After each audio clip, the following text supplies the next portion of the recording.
Hi hello welcome to B for educate. இன்னைக்கு நம்ம பார்க்க போறது 6ஆம் வகுப்பு தமிழ் பாடம் பருவம் 2 இயல் 1 இலக்கணம் இன எழுத்துக்கள். இன எழுத்துக்கள் அப்படின்றதே எழுத்துக்கள், அதாவது சில எழுத்துக்கள் ஒலிக்கக்கூடிய முயற்சியினாலும் பிறக்கக்கூடிய இடத்தினாலும் ஒற்றுமையாக இருக்கும் அப்படின்னு சொல்லுவாங்க. அதாவது இப்ப உயிர் எழுத்துக்களே பாத்தீங்க அப்படின்னா வாயை திறத்தல்னால சில எழுத்துக்கள் பிறக்கும், இதழ்களை குவிக்கிறதுனால சில எழுத்துக்கள் பிறக்கும். அந்த மாதிரி அது ஒலிக்கக்கூடிய முயற்சி, நம்ம என்ன அசைவுகள் மூலமாக அந்த எழுத்துக்களை ஒலிக்கிறோம் அப்படின்ற அந்த முயற்சி. அடுத்தது பிறக்கக்கூடிய இடம் அப்படின்னு, அதாவது சில எழுத்துக்கள் பாத்தீங்கன்னா மூக்கிலிருந்து பிறக்கும். நம்ம மெய் எழுத்துக்களை படிக்கும் பொழுதே நம்ம சொல்லியிருந்தோம், தலையிலிருந்து பிறக்கக்கூடிய எழுத்துக்கள், மூக்கிலிருந்து பிறக்கக்கூடிய எழுத்துக்கள் அப்படின்னு.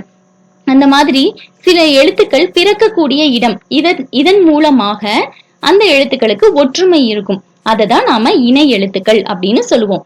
அதாவது சில எழுத்துக்களுக்கு இடையே ஒலிக்கும் முயற்சி, பிறக்கும் இடம் ஆகியவற்றில் ஒற்றுமை உண்டு. இவ்வாறு ஒற்றுமை உள்ள எழுத்துக்கள் இணை எழுத்துக்கள் எனப்படும். எந்தெந்த எழுத்துக்களை எல்லாம் இணை எழுத்துக்கள் அப்படின்னு சொல்லுவோம்னா, இங்க முதல்ல பாத்தீங்கன்னா மெய் எழுத்துக்களை குறிப்பிட்டிருக்கிறாங்க. இப்போ நம்ம மெய் எழுத்துக்கள் படிக்கும் பொழுதே நம்ம பார்த்தோம், அதை எத்தனை வகையாக பிரிக்கலாம்? மெய் எழுத்துக்களை 3 வகையாக பிரிக்கலாம். என்னென்ன அப்படின்னா வல்லினம், மெல்லினம், இடையினம். வல்லின எழுத்துக்களை பாருங்க, கசட தபர, அதாவது இக்கு, இச்சு, இட்டு, இத்து, இப்பு, இரு. இந்த 6 எழுத்துக்களையும் தான் நாம வல்லின எழுத்துக்கள் அப்படின்னு சொல்லுவோம். அதே போல ஞெஞன நமன அப்படின்னு சொல்லுவோம் இல்லையா, மெல்லின எழுத்துக்களை. அதே மாதிரி இடையின எழுத்துக்கள்னு பிரிக்கும் பொழுது எரள வழழ அப்படின்னு சொல்லி பிரிப்போம். இந்த எழுத்துக்கள்ல 6 வல்லின மெய் எழுத்துக்களுக்கும் 6 மெல்லின எழுத்துக்கள் தான் இணை எழுத்துக்கள் அப்படின்னு சொல்றாங்க. சொற்களில் மெல்லின மெய் எழுத்தை அடுத்து பெரும்பாலும் அதன் இனமாகிய வல்லின எழுத்து வரும். இந்த மெல்லின எழுத்தான ஞெஞன நமன அப்படின்ற இந்த 6 எழுத்துக்கள் தான் 6 வல்லின மெய்களுக்கு இணை எழுத்துக்கள். கசட தபர என்ற 6 எழுத்துக்களுக்கும் இந்த ஞெஞன நமன அப்படின்ற 6 எழுத்துக்கள் தான் இணை எழுத்துக்கள் அப்படின்னு சொல்றாங்க. இந்த இணை எழுத்துக்களை எப்படி கண்டுபிடிக்கலாம் அப்படின்னா, எந்த இடத்துல மெல்லின மெய் எழுத்துக்கள் வருமோ அதற்கு அடுத்தாப்லேயே வல்லின மெய் எழுத்துக்கள் இடம் பெற்றிருக்கும். அதுதான் நமக்கு அடையாளம். இததான் இணை எழுத்துக்கள் அப்படின்னு சொல்றாங்க.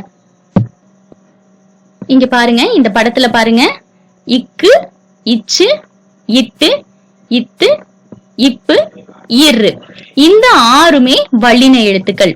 இக்கு, இச்சு, இட்டு, இத்து, இப்பு, இரு. இந்த 6மே வல்லின மெய் எழுத்துக்கள். இந்த வல்லின 6 மெய் எழுத்துக்களுக்கும் எது இனமான எழுத்துக்கள்னு பாருங்க, இங்கு, இஞ்சு, இன்னு, இந்து, இம்மு, இன்னு. இந்த 6 எழுத்துக்கள் தான், அதாவது இந்த 6 மெல்லின எழுத்துக்கள் தான் இணை எழுத்துக்கள் அப்படின்னு சொல்லி இருக்கிறாங்க.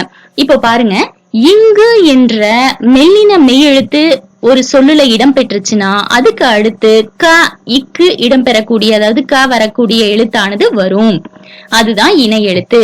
இப்போ எடுத்துக்காட்டு பாருங்க, திங்கள் அப்படின்ற சொல்லுல இந்த இங்கு அப்படின்றது வந்திருக்கா, அதுக்கு அடுத்தது பாருங்க க, இது உயிர்மை எழுத்து. இதை எப்படி பிரிக்கலாம்? இக்கு கூட்டல் அ அப்படின்னு பிரிக்கலாம். அப்ப இந்த இடத்துல என்ன இருக்கு? இக்குன்ற அந்த வல்லின மெய் எழுத்தானது இருக்கு. அது போல பாருங்க, இங்க மஞ்சள் அப்படின்ற சொல், இதுல இஞ்சு அப்படின்ற மெல்லின மெய் எழுத்தானது இடம்பெற்றிருக்கு. இதுக்கு அடுத்து என்ன இருக்கு? சான்ற உயிர்மை எழுத்து இருக்கு. இந்த சாவை எப்படி பிரிக்கலாம்? இச்சு கூட்டல் ஆன்னு பிரிக்கலாம். அப்போ அங்க என்ன இருக்கு? இச்சானது இருக்கு.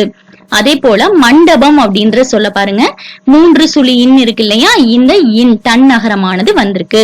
இதுக்கு அடுத்து என்ன சொல் வந்திருக்கு? டான்றது வந்திருக்கு. டாவை எப்படி பிரிக்கலாம்? இட்டு கூட்டல் ஆன்னு பிரிக்கலாம். அப்போ அந்த இட்டுன்ற இணை எழுத்தானது இருக்கு இல்லையா, அப்ப இதே மாதிரிதான் இது எல்லாமே. இத இணை எழுத்துக்கள் அப்படின்னு சொல்லுவோம். அதாவது இணை எழுத்துக்கள் அப்படின்னா மெல்லின மெய் எழுத்துக்கள் வந்துச்சுன்னா அதுக்கு அடுத்தது வல்லின மெய் எழுத்துக்களானது, வல்லின எழுத்துக்களானது இடம் பெற்றுச்சுன்னா அதுதான் நாம இணை எழுத்துக்கள் அப்படின்னு சொல்லுவோம். சரி, அந்த 6 இடையினை எழுத்துக்கள் இருக்கே, அதெல்லாம் என்ன அப்படின்னு பாத்தீங்க அப்படின்னா, இந்த 6 இடையினை எழுத்துக்கள் பாத்தீங்கன்னா அது ஒன்றோடு ஒன்று ஒரே இனமாக இருக்கும். இந்த 6 வல்லின எழுத்துக்களுமே ஒரே இணை எழுத்துக்கள். சரியா? அடுத்தது பாருங்க, உயிர் எழுத்துக்கள். இது மெய் எழுத்துக்கள்ல மட்டும்தான் இருக்கா அப்படின்னு கேட்டா இல்ல. உயிரெழுத்துக்கள்லயும் இந்த இணை எழுத்துக்கள் இருக்கு. இந்த உயிரெழுத்துக்களை நாம எங்க பயன்படுத்துவோம் அப்படின்னா அளபெடையில பயன்படுத்துவோம். அளபெடுத்துச்சு அப்படின்னாலே அதற்கு இனமான எழுத்து எழுதுவோம் இல்லையா, அந்த அளபெடையில தான் நாம இந்த உயிரெழுத்துக்களை பயன்படுத்துவோம். ஆ அப்படின்றதுக்கு அ அப்படின்ற குறில் எழுத்தானது இணை எழுத்து. அதே மாதிரி ஈ என்ற நெடில் எழுத்துக்கு ஈ அப்படின்ற குறில் எழுத்தானது இணை எழுத்து. அது போலதான் இங்க கொடுத்திருக்காங்க. இதுல பாத்தீங்க அப்படின்னா இது எல்லாமே ஒரே இனம், அதனால நம்ம கண்டுபிடிச்சிடலாம். சரி, ஐயுக்கும் அவ்வுக்கும் என்ன எழுதுறது அப்படின்னா, இப்போ ஐ அப்படின்றத சொல்லுங்க. என்ன ஒலி உங்களுக்கு கேக்குது? ஈ அப்படின்ற ஒலி கேக்குது. அது போல ஔ அப்படின்னு சொல்லுங்க. என்ன ஒலி கேக்குது? ஊ அப்படின்ற ஒலியானது கேக்குது. அப்ப ஐக்கான இணை எழுத்து என்ன? ஐ அப்படின்னு சொல்லும் போது ஐக்கான இணை எழுத்து ஈ. ஔ அப்படின்னு சொல்லும் போது அவுக்கான இணை எழுத்து ஊ. இதுதான் இங்க கொடுத்திருக்காங்க பாருங்க. மெய்யெழுத்துக்களை போலவே உயிரெழுத்துக்களிலும் இணை எழுத்துக்கள் உண்டு. உயிரெழுத்துக்களில் குறிலுக்கு நெடிலும் நெடிலுக்கு குறிலும் இணை எழுத்துக்கள் ஆகும். குறிலெழுத்து இல்லாத ஐ என்னும் எழுத்துக்கு ஈ என்பது இணை எழுத்தாகும். ஔ என்னும் எழுத்துக்கு ஊ என்பது இணை எழுத்தாகும். சொல்லில் உயிரெழுத்துக்கள் சேர்ந்து வருவது இல்லை. அளபெடையில் மட்டும் நெடிலை தொடர்ந்து அதன் இனமாகிய குறில் எழுத்து சேர்ந்து வரும். இதுதான் பாத்தீங்கன்னா அளபெடை. ஓதல், தூம், தளியி அப்படின்றது. லீ ஈ வந்திருக்கா, ஊம் ஊ வந்திருக்கா, ஓ வந்திருக்கா. இதுதான் அளபெடையில மட்டும்தான் இந்த உயிரெழுத்துக்களானது இணை எழுத்துக்களாக எழுதப்படும். தமிழ் எழுத்துக்களில் ஆயுத எழுத்துக்கு மட்டுமே இணை எழுத்து இல்லை. இணை எழுத்துக்கள்னா என்னன்றது உங்களுக்கு நல்லாவே புரிஞ்சிருக்கும். இதுல நிறைய பயிற்சி வினாக்கள் இருக்கு. பயிற்சி வினாக்கள் எல்லாமே தனியா ஒரு மதிப்பீடு அப்படின்னு சொல்லிட்டு ஒரு வீடியோவா போட்டிருக்கிறோம். அந்த வீடியோவோட லிங்க் உங்களுக்கு டிஸ்கிரிப்ஷன் பாக்ஸ்ல கொடுத்திருக்கிறேன். ஏதாவது சந்தேகங்கள் இருந்தா கமெண்ட் பண்ணுங்க. இந்த வீடியோ உங்களுக்கு பிடிச்சிருந்தா லைக் பண்ணுங்க, ஷேர் பண்ணுங்க, எங்க சேனலை சப்ஸ்கிரைப் பண்ணிட்டு மறக்காம பெல் பட்டனை கிளிக் பண்ணுங்க. அப்பதான் எங்க நோட்டிபிகேஷன்ஸ் உங்களுக்கு தொடர்ச்சியாக வரும். V4 Educate, your knowledge booster. Thank you.